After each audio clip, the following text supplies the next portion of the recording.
जय श्री गजानन माऊली. सर्वांचं स्वागत आहे गृहिणी स्पेशल मराठीवर. आजचा दिवस तुम्हाला खूप चांगला जाऊ देत हीच महाराजांच्या चरणी प्रार्थना. आणि आज आषाढी एकादशी पण आहे, तर आषाढी एकादशीच्या सर्वांना खूप साऱ्या शुभेच्छा. दिवसाची सुरुवात केली ती झाडांचे फुलं. हे जास्वंदाचं झाड आहे आणि एक गेंदा पण आहे, पण त्याला एवढे फुलं नाही येत. पण या जास्वंदाला पावसाळा सुरू झाला की खूप सारे फुलं येतात. तर फुलं आले म्हणजे गणपती बाप्पाला हार हा होतोच त्याचा, कारण ते फुलं झाडावरही काही राहत नाही. आणि जे फुलं झाडावर समजा 2-4 दिवस राहतात गुलाबाचे वगैरे, तर ते रोजच्या रोज नसते तोडत मी. पण आता सध्या गुलाबही नाही, तर फक्त एकच जास्वंदाचं झाड आहे सध्या तरी. बाकी लावणं सुरू आहे, कारण बांधकामामध्ये बरेच झाडं गेले माझे.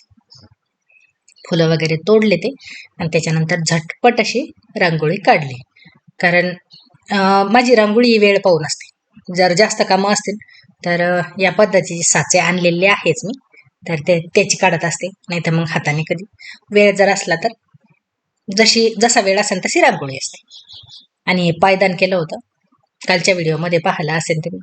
खूप सुंदर दिसत होतं. आणि आपण केलेली कोणती जी वस्तू आहे ती खराब का असो ना, पण ती आपल्याला असे टाकल्यानंतर असं वाटतं की नाही खरंच छान आहे. आता प्रत्येकालाच ती आवडेल याची गॅरंटी नाही, पण आपण केलेली मेहनत आहे तर आपल्याला ती नक्कीच आवडते. त्याच्यानंतर थोडेफार कामं आटोपले आणि गणपती बाप्पासाठी जास्वंदाच्या फुलाचा हार केला. हार घातल्यानंतर बाप्पाची मूर्ती खूप सुंदर दिसत होती. फुलाचं एक आहे, काही फुलाच्या नशिबामध्ये देवाच्या जवळ जाणं आहे, तर काही फुलांचं नशीब हे पायंदळी असतं. तर हे जे फुलं आहेत सर्व तोडले मी, काही देवाला वाहले, काही बाप्पासाठी हार केला. तर हार केल्यानंतर खूप सुंदर दिसत होती मूर्ती. याच्यामध्ये दुसरे फुलं पण टाकायची गरज नाही पडली, कारण हेच भरपूर झाले होते. सुंदर असा हार झाल्यानंतर चटणी करायची होती, पण चटणी करताना मी एकाच वेळेस 2-3 चटण्या करून ठेवत असते. एकदा म्हणजे आज एक करायची, उद्या एक करायची, असं काम मी कधीच करत नाही. म्हणजे एका कामात 2-3 कामं, झटपट कामं कशी होतील याचा विचार नेहमी करायला पाहिजे, कारण रोज तेच कंटाळा येतो.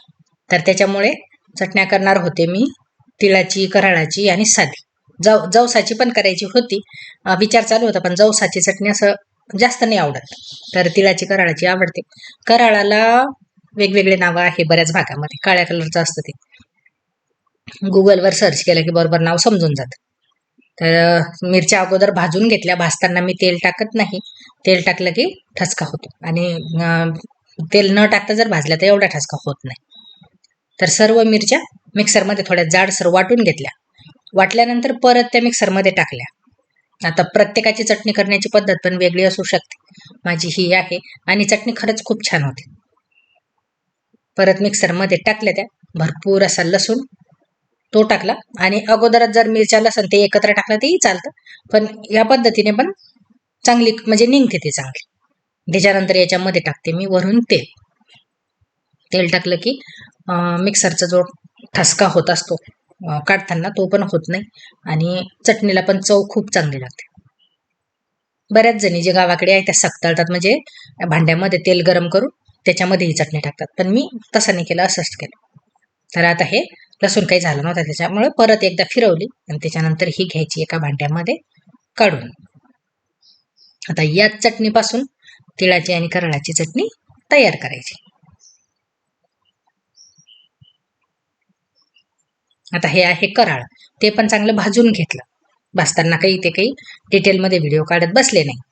आणि हे एकदा फिरवून घ्यायचं. याच्यात लगेचच्या लगेच चटणी टाकली की ते कराळ काही निघत नाही, त्याच्यामुळे एकदा ते चांगलं फिरवून घ्यायचं. खूप बारीक नाही करायचं आणि जास्त बारीक होतही नाही ते, त्याच्यामध्ये पण तेल असतं. आणि याच्यामध्ये आता ही थोडीशी चटणी टाकायची. कराळाची तिळाची जी चटणी आहे ती खूप तिखट नसते, अगदी वाटलं पाहिजे की ती आहे त्याची. ती चटणी थोडीशी टाकली की एकदा फिरवून घ्यायचं. त्यानंतर ही चटणी घ्यायची काढून, पूर्ण तेल असल्यामुळे साईडला ते चिटकून जाते. आणि मीठ टाकलेलंच आहे अगोदर, त्याच्यामुळे मीठ वगैरे काही टाकायची आवश्यकता नाही. ते काढून घेतलं आणि त्याच्यानंतर त्याच पद्धतीने तिळाची करायची. तीळ पण मिक्सरमध्ये खूप बारीक नाही करायचे, आणि याच्यामध्ये पण तेल असतंच. 1-2 वेळा फिरवलं की जाडसर होतातच ते. आता त्याच्यामध्ये परत ही चटणी टाकायची. म्हणजे एका चटणीमध्ये किती प्रकारच्या चटण्या केल्या जातात. आता ही साधी पण चटणी राहते, त्याच्यानंतर तिळाची पण होते, कराळाची पण होते, जवसाची जर करायची असली तर जवसाची पण होते म्हणजे, पण मला करायची नव्हती त्याच्यामुळे मी काही केले नाही. तर एकाच वेळेला ह्या 3 प्रकारच्या चटण्या तयार झाल्या. आणि त्याच्यानंतर रात्र झालेली होती. चंद्र आणि ढगांचं चालू होती स्पर्धा. व्हिडिओ काढला, पण मला तरी वाटतं व्हिडिओमध्ये काही दिसून नाही राहिले, पण ढग एवढे जोराने पळत होते की असं वाटत होतं की त्यांच्याकडेच पाहावं. खूप म्हणजे, आणि पावसाळ्यामध्ये असं काही दृश्य जे आहे ते पाहायला आवडतंच प्रत्येकाला तरी, पण व्हिडिओमध्ये दिसतात की नाही काय माहिती. दुसऱ्या दिवशी यांची तयारी करायची होती मला, कारण यांची असते पंढरपूरची वारी. पंढरपूरची वारी आहे आणि पावसाळा हिवाळा जो आहे, डब्यामध्ये काही द्यायसाठी कोणत्याही प्रकारचं टेन्शन नसतं, पण उन्हाळ्यामध्येच थोडंसं प्रॉब्लेम असतात की आता डब्यासाठी काय द्यावं. तर मुंगाचे दाणे आणलेले होते यांनी, मुंगाचे शेंगा आणल्या होत्या, त्याचे दाणे काढले, त्याच्यानंतर ते चांगले भाजून घेतले, हिरवी मिरची पण भाजली, कोथिंबीर घेतली, त्याच्यानंतर लसूण. तर अगोदर मिक्सरमध्ये हिरवी मिरची आणि कोथिंबीर लसूण हे थोडंसं फिरवून घ्यायचं, मीठ पण टाकलं त्याच्यामध्येच, म्हणजे वरून चटणीमध्ये मीठ टाकायची गरज नाही आणि झटपट होते ही पण. फक्त शेंगा सोलायलाच अगोदरच्याच दिवशी शेंगा सोलून ठेवल्या होत्या, म्हणजे मग वेळेवर टेन्शन राहत नाही. तर अगोदर मिरची याच्यासाठी काढून घ्यायची की मिरची जर काढत बसलं तर हे जे दाणे आहे खूप बारीक होऊन जातात, आणि बारीक जर झाली तर ती चटणी पण गोड नाही लागत. तर त्याच्यामुळे मिरची अगोदर काढून घेतली की आता जास्तीत जास्त 1-2 वेळा मिक्सर फिरवायचं, जाडसर काढायची. एका दाण्याचे जास्तीत जास्त 2-3 भाग, जास्त नाही. आणि जाडसर झाली की ती चटणी छान लागते. कढईमध्ये तेल जिरं आणि त्याच्यानंतर हे टाकून दिलं की थोडंसं गॅसवर कमी गॅस किंवा थोडंसं जास्त ओलसर जर वाटलं तर फुल गॅस केला तरीही चालतं. झटपट होते ही पण, काहीही वेळ लागत नाही. त्याच्यानंतर पोळ्या न देता या पद्धतीचं दिलं की सकाळी जर दिलं तुम्ही समजा सोबत, तर संध्याकाळपर्यंत किंवा संध्याकाळी दिलं तर रात्र म्हणजे सकाळीपर्यंत पण चांगलं नरम राहतं आणि चव पण खूप वेगळी लागते. पोळीपेक्षा याची चव केव्हाही चांगली लागते. तर याला वेगवेगळे नावं आहेत, कोणी पराठा म्हणतं, कोणी रुमाली रोटी म्हणतं, वेगवेगळे नावं आहे. आणि मी डब्यामध्ये द्यायचं असलं की माझं जवळपास या पद्धतीचंच असतं. तर पोळी कणिक जशी भिजवतो आपण त्याच पद्धतीने भिजवून घ्यायची. पोळी लाटायची सुरुवातीला, त्याच्यानंतर आतमध्ये मी तेल लावलं आणि वरून लावलं तूप. तुपाने नरमपणाही राहतो आणि चवीमध्ये पूर्ण बदल होऊन जातो तेलाच्या याच्यामध्ये आणि तुपाच्या याच्यामध्ये. तर पोळी लाटताना सुरुवातीला पण जे आपण फोल्ड करतो 3 पदरी 4 पदरी त्या पद्धतीची, तर तशीच लाटून घ्यायची. नुसती अशी उंडा घ्यायचा आणि पोळी लाटायची तसं नाही. तर अगोदर ज्या पद्धतीने पोळी लाटतो आपण त्याच पद्धतीने पूर्ण पोळी लाटून घ्यायची आणि त्याच्यानंतर त्याला पराठ्याचा आकार द्यायचा आणि त्याच्यानंतर हलक्या हाताने लाटायचं. खूप असं जोर देऊन नाही लाटायचं, जेणेकरून ते जे आतले पुडं आहेत त्या पोळीचे तर ते चिटकल्या जाणार नाही. आणि भाजताना पण कमी गॅसवरच भाजायचं आहे. खूपच असं वाटलं की आता तवा खूप थंड झालेला आहे, भाजायला खूपच वेळ लागतो किंवा वातडपणा येत आहे त्याच्यामध्ये, तर तेव्हा मग थोडासा गॅस फुल करायचा. तवा गरम झाला की परत गॅस कमी करायचा.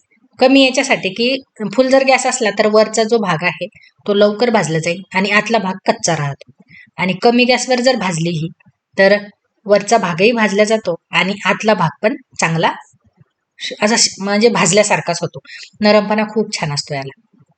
तर या पद्धतीचेच पराठे मी प्रत्येक वेळी करत असते. असं डब्यामध्ये द्यायचे असले किंवा घरी पण मुलांना तर खूप आवडतात. आणि हे पूर्ण करून घेतले कारण त्यांना जायचं होतं पंढरपूरला, दरवर्षीच जातात. तर त्यांचा हा डब्बा, त्याच्यानंतर पिशवीची तयारी वगैरे सर्व करून दिलं आणि त्याच्यामुळे काल काही व्हिडिओ टाकणं झालं नाही. तर हे चांगले भाजून घ्यायचे. भाजल्यानंतर जो रंग आहे त्याचा खूप सुंदर दिसतो. तर या पद्धतीने हा व्हिडिओ कंप्लीट झाला. कसा वाटला कमेंटमध्ये नक्की सांगा. चॅनलवर नवीन असाल तर चॅनलला सबस्क्राईब करा. भेटू परत. धन्यवाद.